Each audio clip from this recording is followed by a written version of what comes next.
Good morning student. पिछले video में हमने आपको उत्तर पूर्व के 7 राज्यों के बारे में पढ़ाया था। ये 7 राज्य सप्तभगिनी के नाम से प्रसिद्ध है। इन 7 राज्यों के नाम हैं अरुणाचल प्रदेश, असम, मणिपुर, मिजोरम, मेघालय, नागालैंड, त्रिपुरा। ये 7 राज्य जो है क्षेत्रफल की दृष्टि से तो बहुत छोटे हैं, लेकिन गुण और गौरव की दृष्टि से बहुत बड़े प्रतीत होते हैं। आज हम उससे कंटिन्यू रखेंगे। तो आप लोग आगे देखिए। सर्वे सर्वे सभी, कथम कथम कैसे, सभी छात्र बोलते कैसे कैसे है ये, मतलब इनका गुण और गौरव क्या है। अध्यापिका बोलती है इमा सप्तभगिनी स्वयं प्राचीन इतिहास से प्राय स्वाधीनता एक दृष्टा। ये जो 7 बहनों वाले राज्य है ना, प्राचीन इतिहास यानी पहले इतिहास में भी स्वतंत्र ही दिखाई देते हैं। मतलब कि इन राज्यों को किसी ने गुलाम नहीं बनाया, ये किसी के गुलाम में नहीं रहे, परतंत्र नहीं रहे। न केनापि शासके इमा स्वायत्तीकृता, किसी भी राजा के द्वारा इस पर शासन नहीं किया गया, मतलब किसी राजा ने इन पर शासन नहीं किया, ये स्वतंत्र राज्य थे। अनेके संस्कृति विशिष्टायां भारत भूमि तेसाम भगिनीनाम संस्कृति मैदायनी थी। अनेक संस्कृति और विशेष भारत भूमि वाली इस बहनों वाली संस्कृति का महत्व बहुत पूर्ण। ये अनेक संस्कृति वाली भारत भूमि वाले ये 7 बहनों वाले राज्य ये संस्कृति के रूप से ही महत्वपूर्ण है।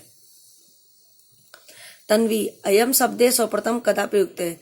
यह सबसे पहले किसने प्रयुक्त किया, मतलब 7 बहनों वाला जो राज्य है ना, 7 बहनों वाले राज्य के लिए सप्तभगिनी शब्द है, वो सबसे पहले किसने कहा, ये वर्ड सबसे पहले किसने कहे।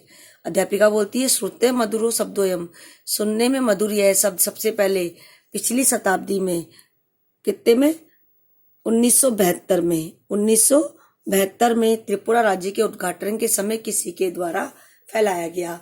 सबसे पहले 1972 में जब त्रिपुरा राज्य का उद्घाटन हुआ था, उस समय किसी के द्वारा यह शब्द, कौन शब्द, सप्तभगिनी शब्द बताया गया।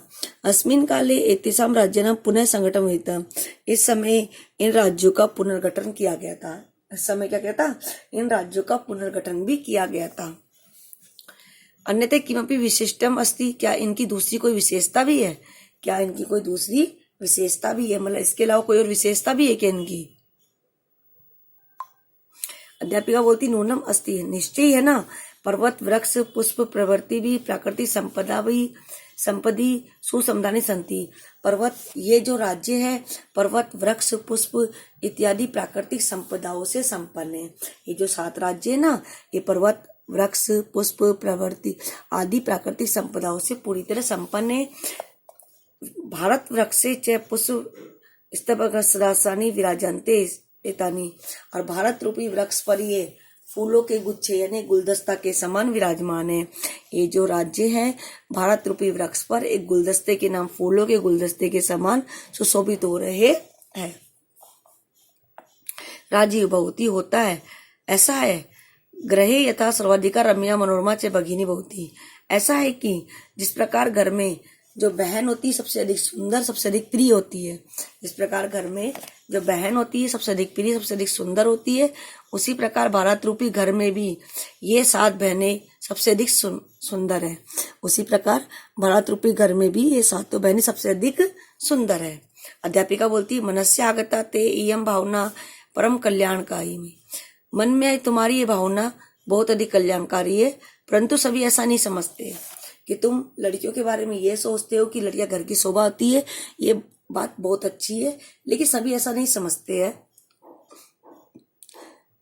तावत एतेषां विषये किंचित वैशिष्ट्यम कथनीयम, इनके विषय में कोई और विशेषता है। सावहितम मनसा, आप लोग ध्यानपूर्वक सुनिए। इनके जो 7 राज्य है इनके बारे में कुछ और विशेष और भी है, तो आप लोग ध्यानपूर्वक सुनिए। क्या विशेष है इनके बारे में।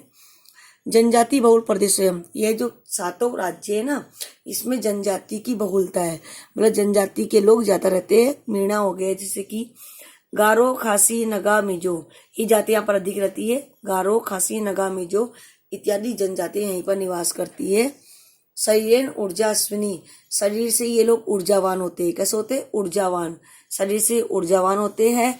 और एतत् प्रादेशिका बहुभाषी भी, और अनेक भाषाओं से युक्त है ये राज्य कैसे है, यहाँ के लोग शरीर से ऊर्जावान होते हैं और अनेक प्रकार की भाषाओं से युक्त है। परम परंपरा परिभूता, पूर्व पूर्व प्राचीन जो परंपरा है उससे परिपूर्ण है, स्वयं लीला कला भी, और अपनी लीलाओं के लिए, अपनी कलाओं के लिए निपुण है। क्या क्या विशेषता है इस राज्य की?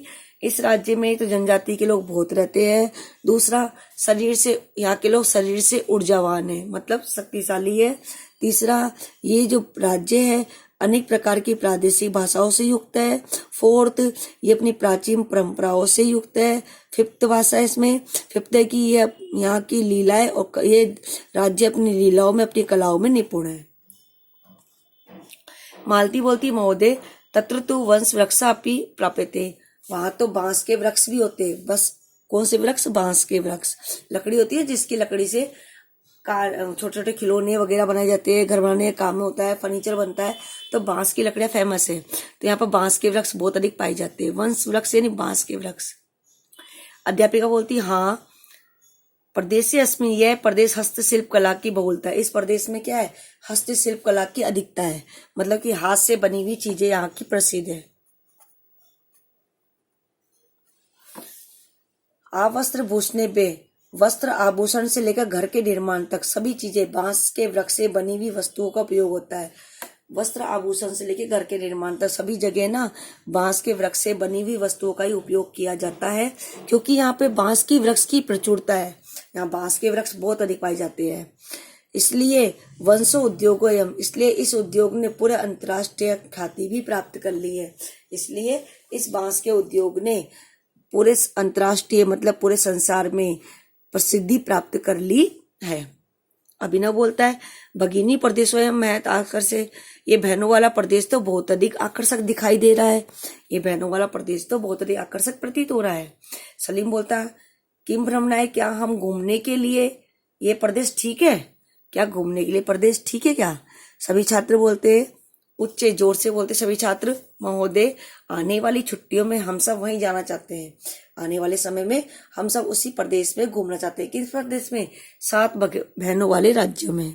स्वरा बोलती है, भगवती अपी आसमा भी साथ चलतू, आप भी हमारे साथ चलिए ना अध्यापिका, आप भी हमारे साथ चलिए। तो अध्यापिका बोलती है, रोचते में हम विचार है, ये विचार तो बहुत अच्छा है, यह विचार तो बहुत अच्छा है।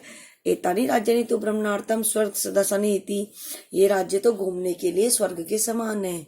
ये राज्य तो घूमने के लिए स्वर्ग के समान है। हमारा चैप्टर कंप्लीट हुआ। तो आपको इस चैप्टर का अनुवाद और चैप्टर के वर्ड मीनिंग करने हैं। वर्ड मीनिंग बुक में दिए हुए हैं और आप अनुवाद स्वयं करोगे वीडियो को देख देख कर। तो आप लोग ध्यान से वीडियो देखिए और इसका अनुवाद और इसके वर्ड मीनिंग अपनी फेयर कॉपी में कर लेना। Thank you.